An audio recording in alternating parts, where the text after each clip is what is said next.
like this fuel storage facility outside of London that went up in flames. This was a truly explosive engineering disaster. It was absolutely extraordinary. I've never seen anything like it. It was just such a huge wall of flames. This was a disaster just waiting to happen. With hazardous substances like these, there is simply no margin of error.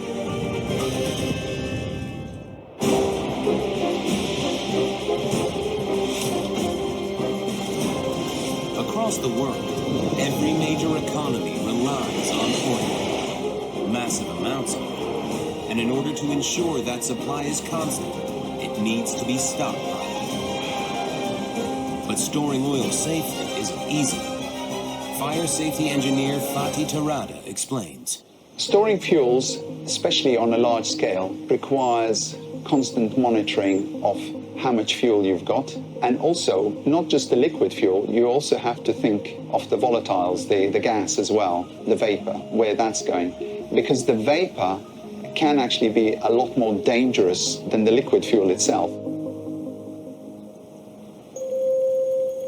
And around an hour outside of London lies Buncefield, a facility specially designed to safely store dangerous resources.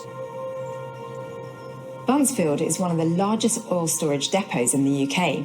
It was designed to safely store up to 60 million gallons of oil and petrochemicals. And like any facility of this type, safety is the primary goal. All of the storage cylinders are surrounded by bund walls, physical barriers that contain the contents of the cylinders in the event of a spillage. The bund walls are specifically designed to have a greater capacity than the storage containers they surround. In the event of a spillage, all escaped liquids will stay in a controlled area. In addition, all storage containers are equipped with an array of level monitors and safety valves. However, even the most secure facilities can suffer from catastrophe. On Saturday, December 10th, 2005, a routine delivery of fuel arrived at the Buncefield facility for storage. The filling team started to input petrol into the storage tank 912 as evening set in. And we're talking about a lot of fuel, so this was going to take some time. The process seemed to be going smoothly, until suddenly, something went wrong. By 5:37 a.m. on December 11th, the level within the tank exceeded its ultimate capacity, and the petrol started to spill out of vents on the tank roof. No safety alarms were triggered, and the highly flammable liquid continued to overflow unnoticed. After spotting an unexpected vapor cloud, a member of the Buncefield team hit the alarm, which activated the emergency water pumps. A vapor cloud explosion occurred almost immediately.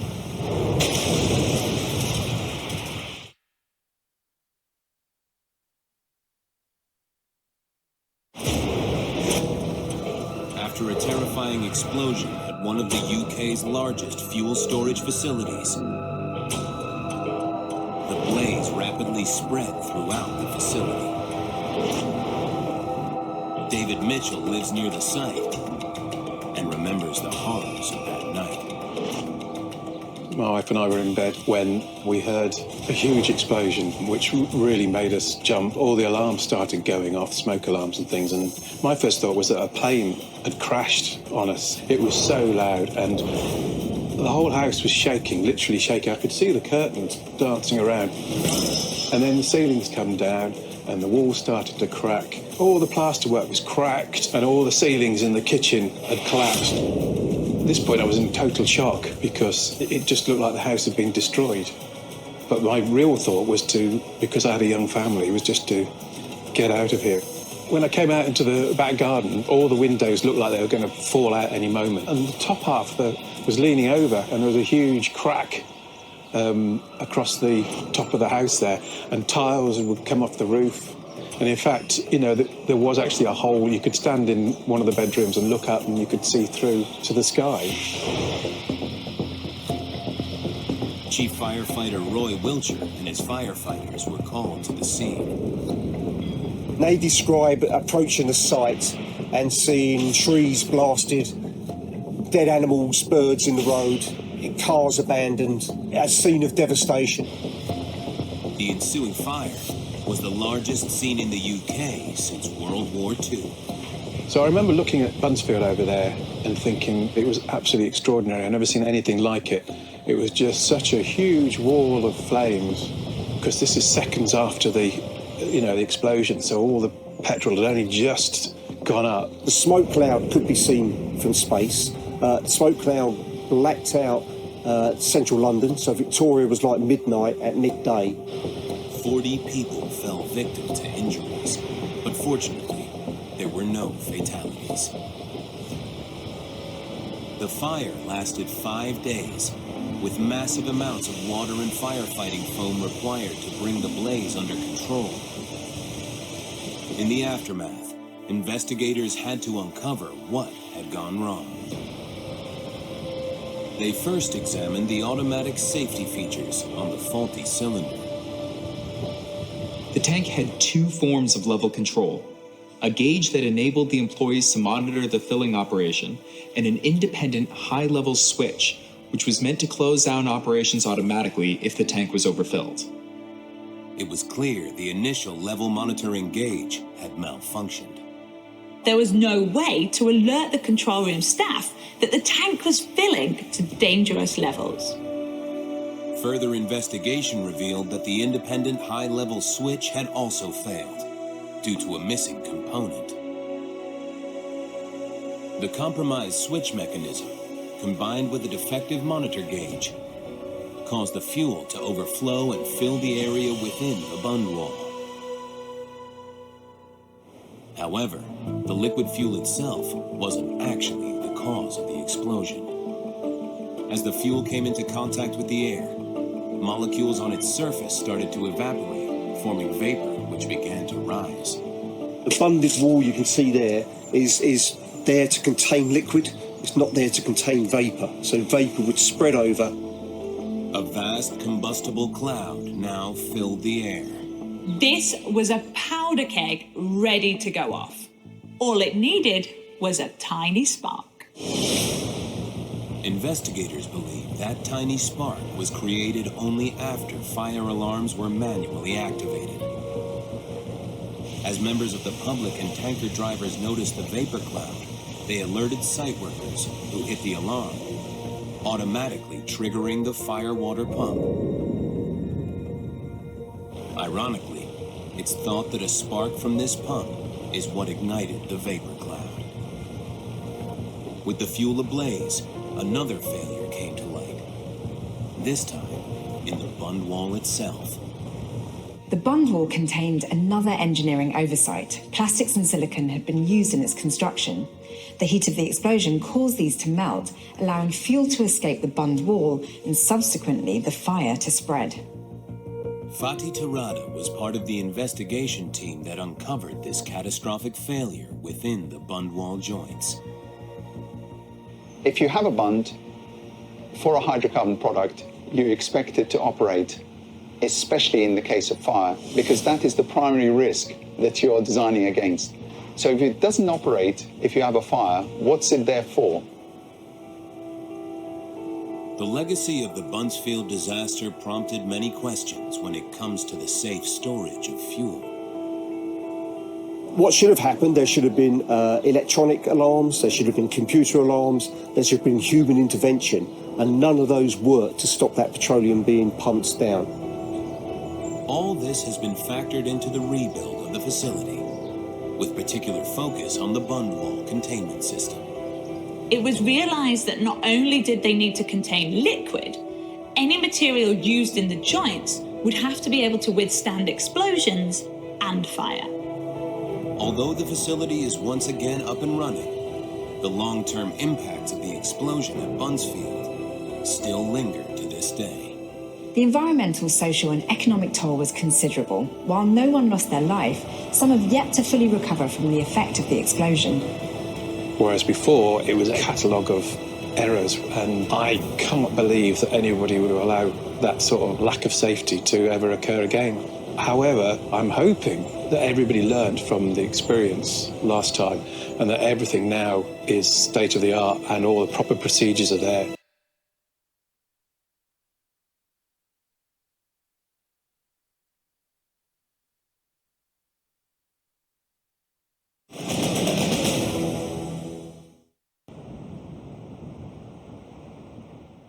Companies involved in the 2005 explosion at the Buncefield oil depot have been fined £9 million at St Albans Crown Court.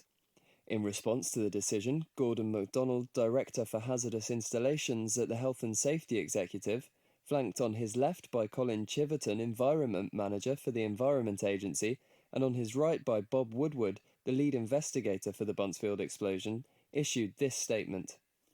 5 companies have today been held to account publicly for the failings that led to the Buncefield explosion and the devastation that wrought on the local community and the environment. Incidents like the explosion at Buncefield are exceptionally rare, but they should not happen at all. Society rightly demands the highest standards from these high-hazard industries. The risks created by these businesses must be managed effectively, because when things go wrong in this sector, then the consequences are severe and can destroy lives, shatter local communities, and cause damage to the environment that can last for generations. So the industry should be in no doubt. We'll always seek to prosecute those who put lives at risk and cause serious pollution. And lessons must be learned from this incident. From the boardroom down, companies must ask themselves these questions. Do we understand what could go wrong? Do we know what our systems are to prevent this happening?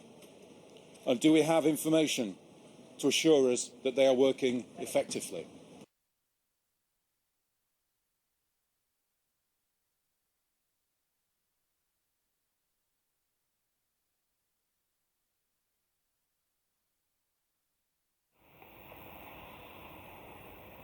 On the morning of the explosion, I was on standby duty for the Environment Agency, ready to deal with environmental incidents. I was also on baby duty. I had a 2-month-old daughter at the time. So at 6 o'clock in the morning, I was sitting in my front room feeding her milk. And that's when the explosion happened and the shockwave. I didn't hear the explosion, I just felt the shockwave rattle through my house. All the doors and windows rattled really hard in their frames. I went out the front of my house to have a look, and there was no obvious signs of damage to my house, but clearly something had happened. And that's when I went in to my front room, turned the television on, and there were reports of possibly a plane crash. And it wasn't until a little bit later on that I heard the oil depot at Buncefield and Hemel Hempstead mentioned. And that's when I realised that obviously this is something that I would need to become involved in. In preparation for that, I got dressed, got all my gear ready, and was basically sitting outside in my car waiting for the telephone call to come through. And when the call came through, I was on site within 10 minutes. It was pretty chaotic when I arrived.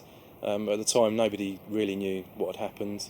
There were various representatives for the oil companies, and the first kind of queries that came through to us were regarding the smoke plume and the potential risk to the local people. They moved us to Watford Police Station, and really, once we got to Watford Police Station, the focus shifted towards identifying a location where they could get enough water to actually start tackling the fire.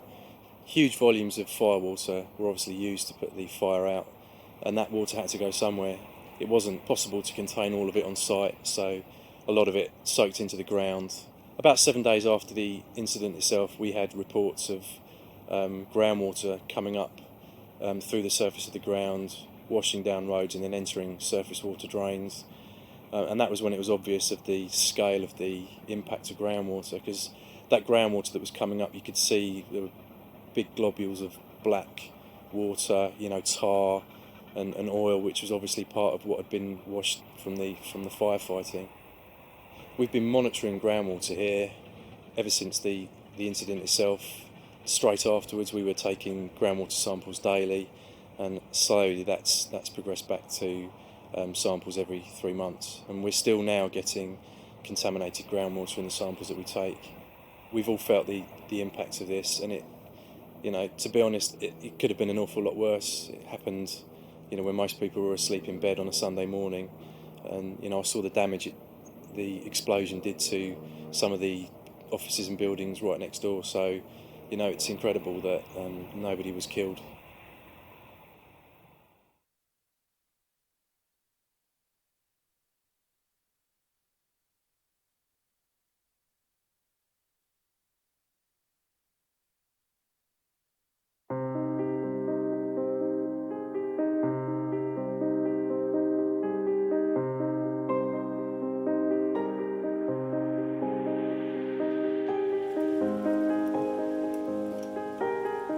At 10:53 a.m. on January 30th, 2007, a propane gas explosion destroyed the Little General convenience store in rural Ghent, West Virginia, near the city of Beckley. The blast killed 2 propane service technicians and 2 emergency responders from the Ghent Fire Department. A volunteer firefighter was seriously injured, as were 4 store employees who were inside the store when the gas ignited. West Virginia State Fire Marshal Sterling Lewis recalls the day of the accident. It was a scene that was horrific to me because of the familiarity that I had with the area growing up there for 52 years. There was a tremendous amount of carnage.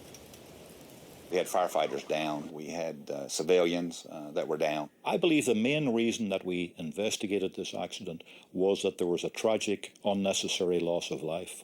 In this case, we had 2 emergency responders that were killed and 2 propane technicians in a seemingly routine operation. And from that standpoint, the CSB thought it was important to uncover the root causes and find out why these people died.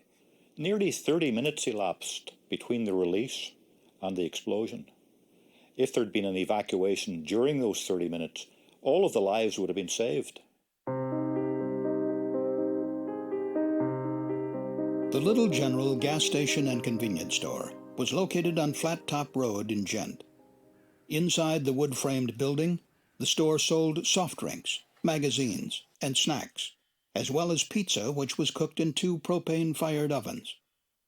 In 1994, the Southern Sun Company installed a 500-gallon propane tank against the back wall of the store. Southern Sun sold its propane business to Feral Gas in 1996. The logo on the tank was changed, but the tank itself was left in place.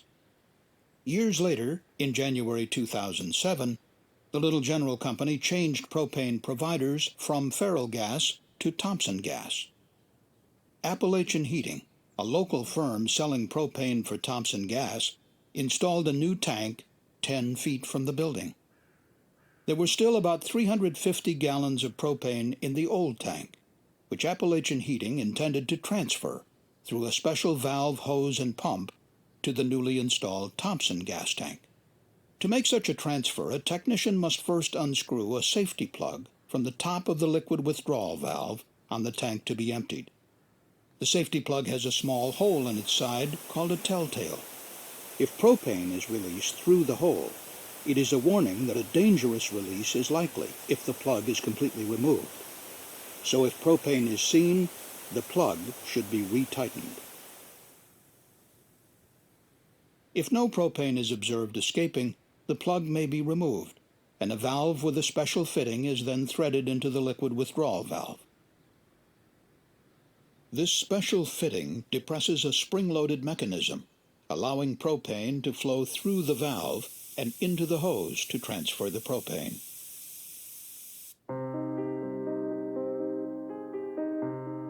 The CSB determined that on the day of the accident, several factors combined to turn what should have been a routine tank exchange into a tragedy.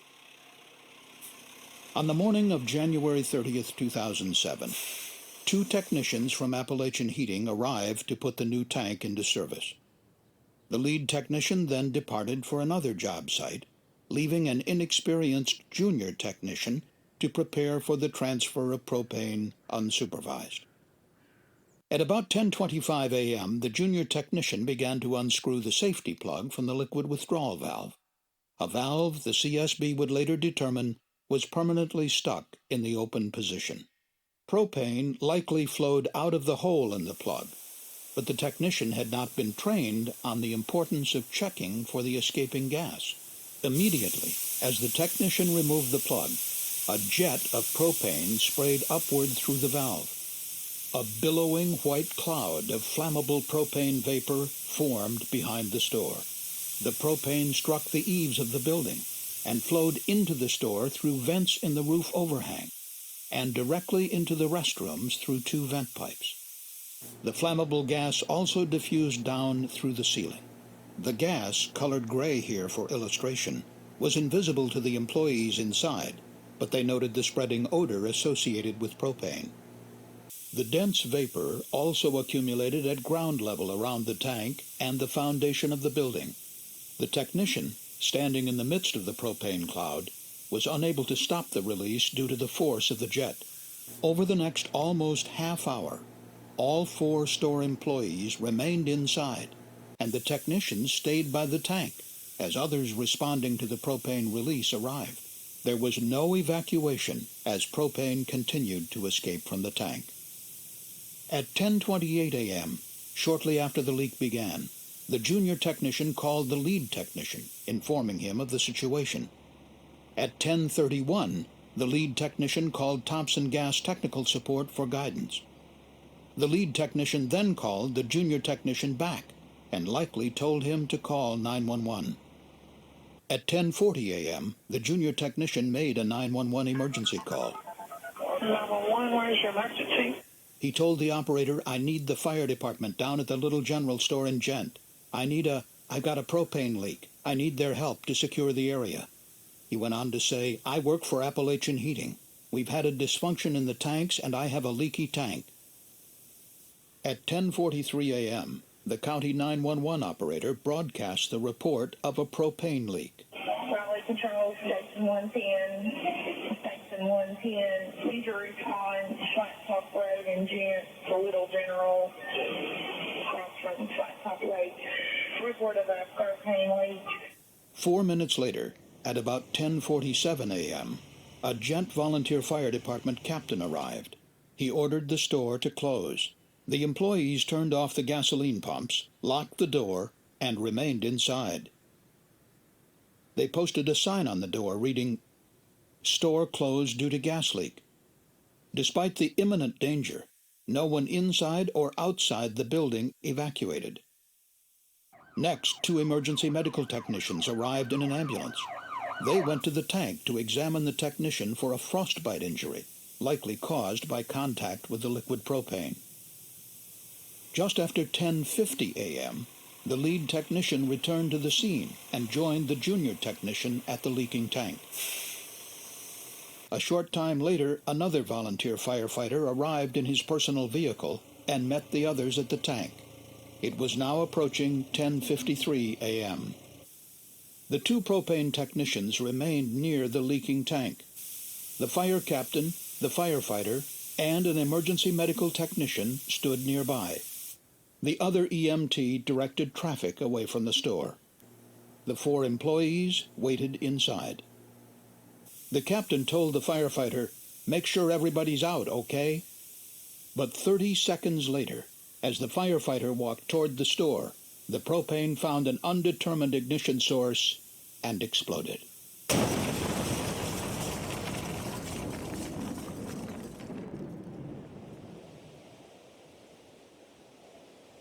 911, where's your emergency? The propane tank blew up.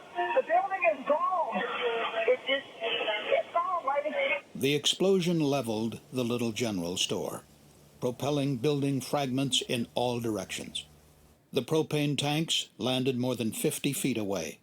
I remember the store sitting there, and when I arrived, there was nothing sitting there. And that's about the best way to describe it that I know of. The 2 technicians, the fire captain, and the EMT standing near the leaking tank were struck by flying debris and killed. The 4 store employees and the other firefighters survived, but they sustained serious burns and other injuries. The EMT who had been directing traffic survived with an arm injury.